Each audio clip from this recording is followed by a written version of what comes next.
Hi, welcome back to my channel. I do what I love. Bank Nifty option trading 15th May expiry.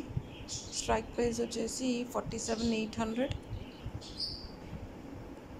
Call 47,800 call and buying price వచ్చేసి 169.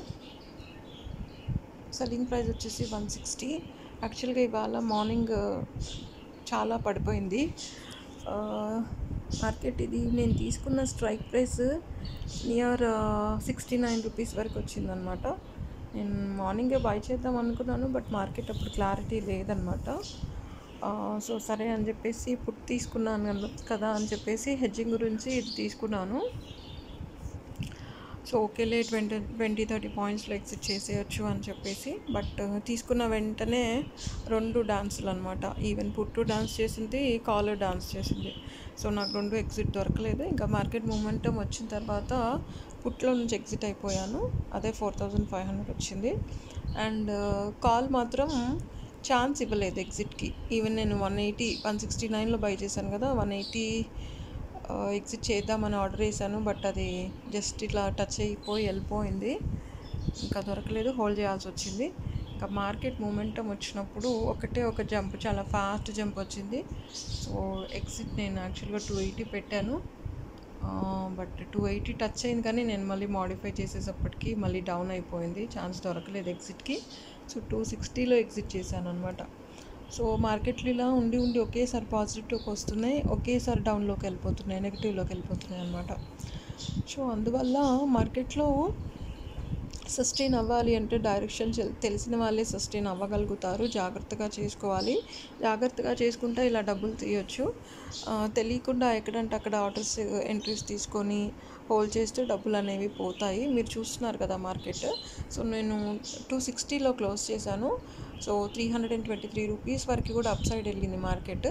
Again మళ్ళీ down అయిందనమాట. So మీరు video పూర్తిగా చూస్తే మళ్ళీ ఎక్కడి వరకు వచ్చింది అనేది మీకు కూడా కనిపిస్తుంది స్క్రీన్ పైన. సో ప్రాఫిట్ వచ్చేసి 13,650 అనమాట.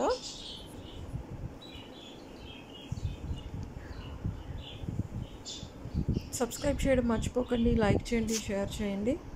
అండ్ మార్కెట్లు పాజిటివ్లోనే ఉన్నాయి.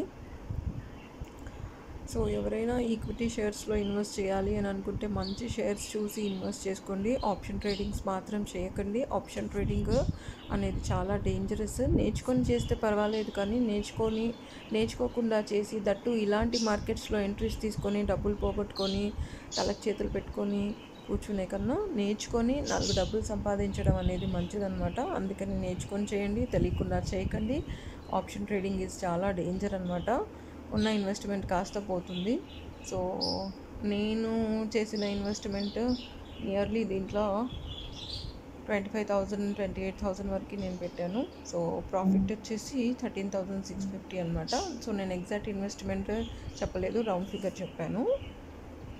సో ఎక్కువ లాట్స్ అయినప్పటికీ 13,650 వచ్చింది. అదే సింగిల్ లాట్ తీసుకుంటే అంత వచ్చేది కాదు.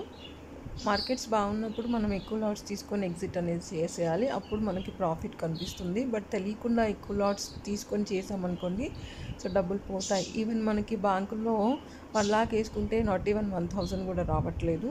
సో అలాంటిది రౌండ్ ఫిగర్ మనం 30,000 ఇన్వెస్ట్మెంట్ పెడితే నాకు 13,000, half of the amount profit నాకు వచ్చేసింది అనమాట. నేను పెట్టిన ఇన్వెస్ట్మెంట్కి నాకు సగం అమౌంట్ వచ్చేసింది. సో అలా డైరెక్షన్స్ తెలిసిన వాళ్ళు ఎక్కడ ఎంట్రీస్ తీసుకోవాలి, ఎక్కడ సేల్ చేయాలి అనేది, బయింగ్ సెల్లింగ్ తెలిసిన వాళ్ళు, మార్కెట్లో కెపబిలిటీ ఉండి హోల్డ్ చేసి లేకపోతే స్టాప్లెస్ వేసి ఎగ్జిట్ ఎంట్రీస్ తీసుకునే వాళ్ళకి డబ్బులు అనేవి కనిపిస్తాయి. జాగ్రత్త చేసుకునే వాళ్ళకి డబ్బులు కనిపిస్తాయి, అజాగ్రత్తగా చేసుకునే వాళ్ళకి డబ్బులు అనేవి కనిపించవు అనమాట. సో సబ్స్క్రైబ్ చేయడం మర్చిపోకండి, లైక్ చేయండి, షేర్ చేయండి. Thank you so much for watching. I do what I love. Elections వరకే మార్కెట్స్ బాగుంటాయండి, దాని తర్వాత కరెక్షన్స్ వచ్చే ఛాన్సెస్ ఉంటాయి. ఎవరైనా ఈక్విటీ షేరింగ్స్లో ఇన్వెస్ట్మెంట్ చేసిన వాళ్ళు ఉంటే మాత్రం ఎలక్షన్స్ వరకు చూసి ప్రాఫిట్స్లలో ఉన్నారంటే క్లోజ్ చేసేసుకోండి. అదర్వైజ్ బయింగ్ ప్రైస్ దగ్గర ఉన్నా క్లోజ్ చేసుకోండి. మళ్ళీ కరెక్షన్స్లో మీరు బై చేసుకున్నాడు అనుకోండి, ఫ్యూచర్లో ప్రాఫిట్స్ వస్తాయి. Thank you.